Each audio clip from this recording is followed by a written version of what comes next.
لا الہ الا ہو۔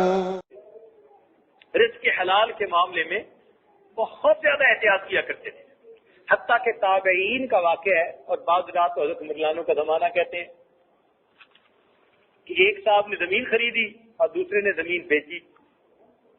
جب خریدنے والے نے اس میں ہل چلائے تو ایک جگہ سے اس نے زمین کھودی، اس میں سے خزانہ نکل آیا۔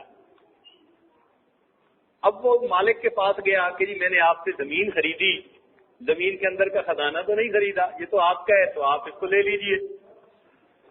وہ کہنے لگا جناب جب میں نے زمین بیچ دی تو زمین کے اندر سے جو کچھ نکلے گا وہ فائدہ تمہارا ہے، قسمت تمہاری ہے، اب یہ تمہارا مال۔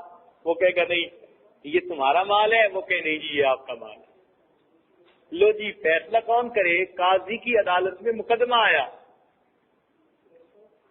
کتنی عجیب حیرت کی بات ہے کہ مسلمانوں کی زندگی ایک وقت میں ایسی تھی کہ مقدمہ یہ آیا کہ ایک آدمی کہتا ہے جی یہ اس کا مال ہے اس کو دیجیے، وہ کہتا ہے نہیں جی یہ اس کا مال ہے اس کو دیجیے، قاضی صاحب فیصلہ کیجیے۔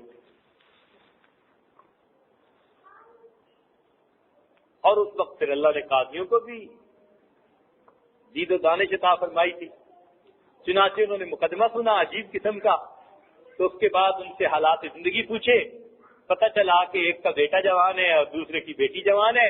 قاضی نے مشورہ دیا کہ تم اپنے بیٹے اور بیٹی کا آپس میں نکاح کر دو اور یہ خزانہ جہیز میں ان دونوں کو دے دو۔ ایک وقت میں مسلمانوں کی زندگی میں رزق کے حلال کے لیے اتنی کوشش